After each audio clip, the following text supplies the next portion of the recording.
जितने लोग पैदा होंगे हर आदमी सफल नहीं होगा। इसको नहीं पता है कि वो नालायक है। सबको बहुत सारे लोग ऊपर जाके नीचे गिरते हैं ना, देखा होगा ना जिंदगी में, ऊपर गया फिर नीचे गिरा। ये क्यों गिरते नीचे? सुन लो, घमंड में मत रहो, बड़े बड़े लोग गिरते, तुम कौन हो? कि आदमी जब आगे बढ़ता है ना तो घमंड भी आता है उसके पास, आता है, ये स्वाभाविक है। जानकारी से अगर जीवन बदलना होता तो गूगल है, सब अमीर होते। अब पता चल गया कि बड़ों का सम्मान करना चाहिए, लेकिन बड़ा आदमी आते मैं गरिया रहा हूं।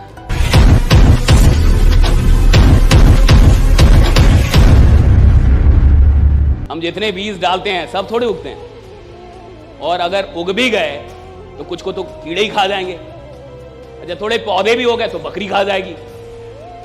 और जरूरी नहीं है कि सब बड़े हो जाए तो सब में फल लगे, और अगर सब में फल लग भी जाए तो उसमें दाना भी हो, ये भी जरूरी नहीं।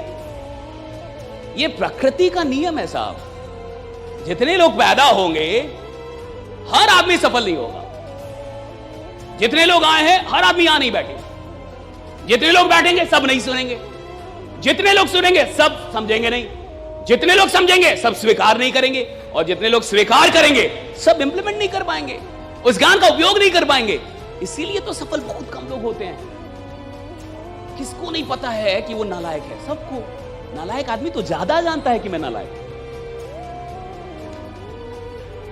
हर नालायक आदमी को पता है कि मैं नालायक हूं। उसको पता है कि मैं 20 साल से नालायक हूं, लेकिन मजाल है कि कोई ब्रह्मा विष्णु महेश उसको उस नालायकी से हटा दे। नहीं, उसको कब से पता है। कौन नहीं जानता कि सफल होने के लिए क्या करना पड़ता है? सब जानते हैं। मेरी क्या जरूरत? किसी की जरूरत नहीं है। इस दुनिया में किसी की जरूरत है आपको सफल बनाने? किसी की नहीं। सवाल इसका है कि आप बेहोशी से जागेंगे कब? आप होश में कब आएंगे? आपको कब लगेगा कि मेरे को कुछ करना है? आपको कब महसूस होगा कि जिंदगी कम है, वक्त कम है, कुछ करना होगा? आपको कब लगेगा कि वक्त बर्बाद हो गया? भाई 20 साल बर्बाद गए, 30 साल बर्बाद गए मेरे, और ऐसे जीने के लिए आया नहीं हूं मैं। ये होश में आना बड़ा मुश्किल होता है। जैसे आप होश में आते, बाजार थोड़ा सा और पिला देता, फिर आप बेहोश हो जाते हैं, फिर आपको मजा आने लगता। बड़ा मुश्किल है साहब खेल।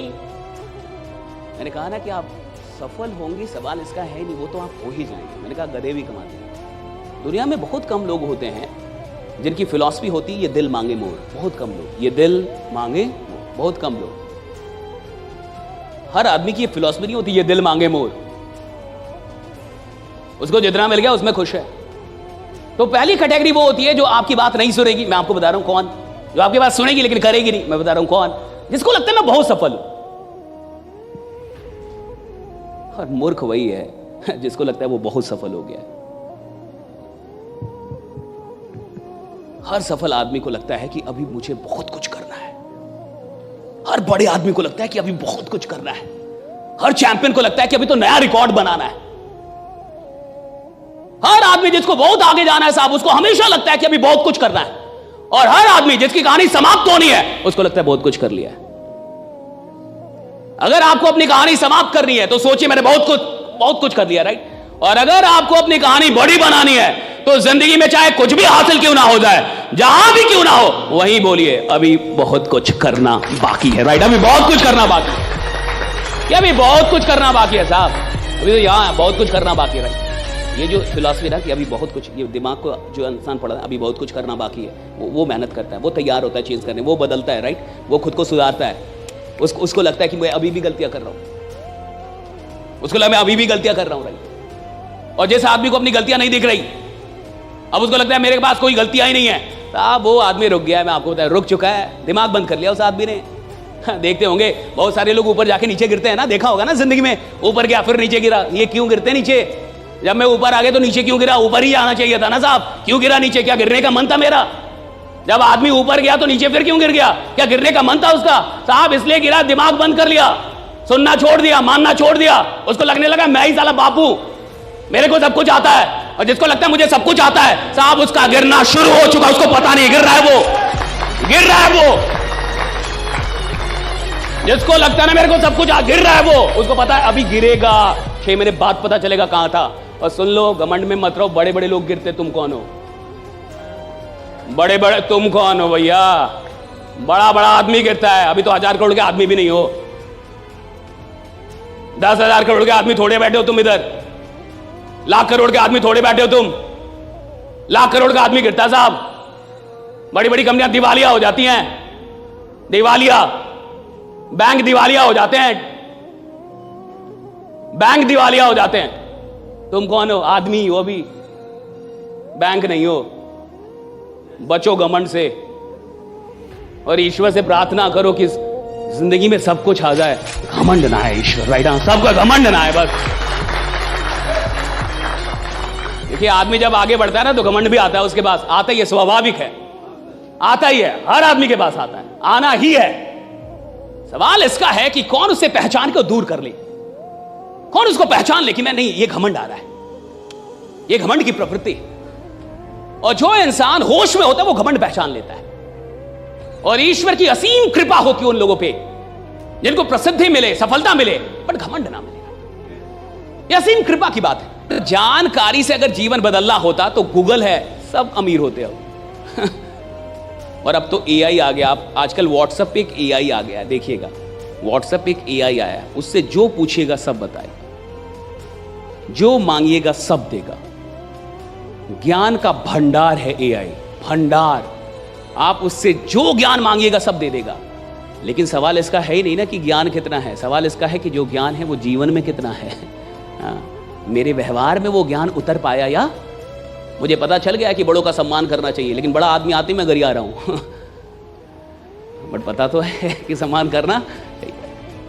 नीरज चोपड़ा कहते हैं कि मैं बचपन में मेरा वजन काफी अधिक था, मैं 70 केजी का हो गया था जब 14 साल का था। तो मेरी दादी मुझे बहुत दूध दही सब कुछ खिलाती थी। तो 14 साल की उम्र में मैं 70 केजी का था और कुर्ता पैजामा पहनता था। तो लोग मुझे चिढ़ाते थे कि सरपंच आ गया, सरपंच आ गया, सरपंच बोलते थे, बच्चों से लड़ जाते थे। तो पूरा परिवार, संयुक्त परिवार था, तो उनके चाचा को बड़ी टेंशन हुई, सबको टेंशन हुई कि 70 केजी ऐसे कैसे चलेगा। तो एक जिम में एडमिशन करवा दिया और जिम में एडमिशन होने के बाद एक ट्रेनर लगवा दिया उनके पीछे। और जब उनका शरीर बढ़िया हो गया तो ट्रेनर बोला अब इनका क्या करना है। तो किसी को पता नहीं था कि इनका करना क्या है। और वो कहते हैं कि मेरे गांव में खेल और कुछ खास होता नहीं था, हमारा खेल से कोई खास नाता नहीं था। और फिर उनको खेल के बारे में पता चला, वो भी जैवलिन में ही गए, गोल्ड लेके आए इंडिया के लिए। लेकिन वो एक बात कहते हैं कि मैं गोल्ड लेके आया, ये तो सबको पता है, लेकिन कई कॉम्पिटिशन में मैं अंडर 8 भी नहीं आया, ये लोग नहीं जानते। वो बोले कई खेलों में मैं पहले राउंड में छट गया, ये लोग नहीं जानते। मैं अंडर 5 नहीं आ पाया, अंडर 8 नहीं आ पाया, बिना किसी मेडल के बाहर निकल गया। कई ऐसी प्रतियोगिताएं जहां मैं पहले राउंड में छट गया, ये दुनिया को नहीं पता है। दुनिया इतना जानती मैं गोल्ड लेके आया। लेकिन वो एक कमाल की बात कहते हैं कि जब मैं छट के आता था ना, 8 में भी नहीं आया, अंडर 8 भी नहीं आया, राइट, 8 से बाहर रहा। जब मैं हार के आता था, वो कहते तब भी मैं परेशान नहीं होता था। तो मीडिया ने पूछा क्यों परेशान, इंटरव्यू क्यों परेशान नहीं होते थे। तो नीरज कहते हैं कि मैं इसलिए परेशान नहीं होता था क्योंकि उस वक्त भी मुझे पता होता था कि मैंने अपना बेस्ट दिया है, राइट, मैं जानता था कि मैंने अपना बेस्ट दिया है। क्या बात, क्या कमाल के लोग हैं। कह रहे हैं कि मैं जब हार के भी आता था तो ज्यादा परेशान नहीं होता था। तो इंटरव्यूअर ने पूछा भाई क्यों नहीं परेशान होते थे। क्या कि मुझे पता था मैं बेस्ट दे के आया, वो जानते थे कि मैं अपना बेस्ट दे रहा हूं। क्या कि मैं इस खेल में डूबता गया। जब मैं खेल खेलने आया मुझे ओलंपिक नहीं पता, कि मुझे गोल्ड लाने की चाह भी नहीं थी, मैं तो जानते ही नहीं ओलंपिक क्या होता है और गोल्ड, ये तो सोचा नहीं था। कि मैं खेल में डूबने लगा। तो जब आदमी खेल में डूबेगा ना साहब, तो उपलब्धियां तो, जब आदमी काम में डूबेगा तो अमीरी तो आएगी ना। सवाल इसका है कि काम में आदमी डूब पा रहा है कि नहीं। और मेहनत वो करेगा जिसको काम से मोहब्बत हो जाए साहब। मेहनत वो नहीं कर सकता जिसको रिजल्ट से मोहब्बत हो जाए। सिर्फ रिजल्ट से जिसको मोहब्बत हो साहब, वो तो आसान रास्ते खोज लेगा। सिर्फ जिसको परिणाम से मोहब्बत है वो तो आसान रास्ते खोजेगा साहब, वो मेहनत नहीं खोजेगा। जिस आदमी को काम से मोहब्बत हो जाती है वो मेहनत में डूब जाता है। जिसको काम से मोहब्बत हो गई, राइट, वो मेहनत में डूबता है, उसको मेहनत से